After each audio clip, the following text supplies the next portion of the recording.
हमने हिंदू धर्म के आधार पर कोई वोट तो नहीं मांगे। हमारा जितना प्रचार साहित्य है उसमें कभी भी भगवान के नाम पे दे बाबा ऐसे हमने वोट नहीं मांगे। तो वैसे वोट बीजेपी मांग रही है। इस समय महाराष्ट्र में सियासत गरमाई हुई है।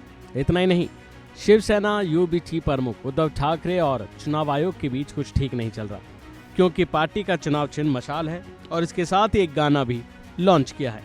लेकिन लगता है कि ये गाना चुनाव आयोग को पसंद नहीं आया और गाने में बदलाव की बात कह डाली। तो वहीं दूसरी ओर उद्धव ठाकरे ने इसे मानने से साफ इनकार किया है और पीएम मोदी और अमित शाह पर निशाना साधा है। सुनिए। मैं सारी बातें बताने की कोशिश करता हूं। आपको शायद याद होगा कि कुछ दिन पहले जब मध्य प्रदेश के चुनाव चल रहे थे, कर्नाटका के चल रहे थे, तेलंगाना के चल रहे थे, उस वक्त मोदी जी ने और अमित शाह जी ने दो बातें कही थी प्रचार करते हुए।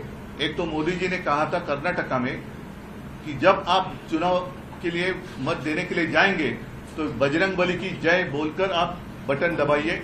और अमित शाह जी ने कहा था कि आपको रामलला का दर्शन चाहिए कि नहीं चाहिए, खर्चा होगा कि नहीं होगा। तो सारी जनता कहती है कि होगा। तो उन्होंने उनको आश्वस्त किया था। ये उनका प्रचार जब भाषण किया उसमें का मैंने आपको एक हिस्सा दिखाया कि आप अगर यहाँ भाजपा की सरकार बनाओगे तो आप सभी को रामलला का दर्शन हम फ्री में कराएंगे। और उसके बाद हमने चुनाव आयोग को एक खत लिखा था, वो खत आज भी मेरे हाथ में है। और उसमें हमने पूछा था कि जो बात मैं तो अन्याय कहता हूं लेकिन न्याय उन्होंने मेरे पिताजी के बारे में किया था, हिंदू हृदय सम्राट बाला साहब ठाकरे जी के बारे में।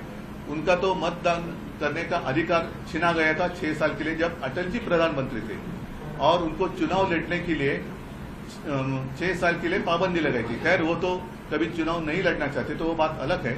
लेकिन अब कुछ बदलाव उसमें आपने किया है क्या कि उस वक्त जो गुनाह माना जाता था उसमें आपने कुछ बदलाव कर कुछ चीजें लाई है क्या नहीं, तो हमें अवगत करें। और अगर नहीं करेंगे तो हम ऐसे मान लेंगे कि आपने बदलाव किया है, अन्यथा प्रधानमंत्री और देश के गृह मंत्री ऐसी बात नहीं कर सकते। तो खैर उसके बावजूद उन्होंने कुछ हमें उत्तर तो नहीं दिया। हमने एक स्मरण पत्र भी दिया, अब तक उत्तर नहीं आया। कल अचानक हमें एक इलेक्शन कमीशन से लेटर आ गया, लव लेटर जैसे। और कुछ दिन पहले, शायद 8-10 दिन पहले, हमने एक शिवसेना का नया गीत, क्योंकि अब हमारा चुनाव जो चिन्ह है उसमें हमने बदल किया है, अब तो मशाल आ गई है। तो मशाल के लिए हमने एक गीत बनवाया और आपके माध्यम से पूरी जनता को दे दिया। उसमें 2 शब्द उन्होंने कहा है कि आप निकालो। एक तो है हिंदू हा तुझा धर्म। तो हिंदू हा तुझा धर्म कहने में गलत क्या है?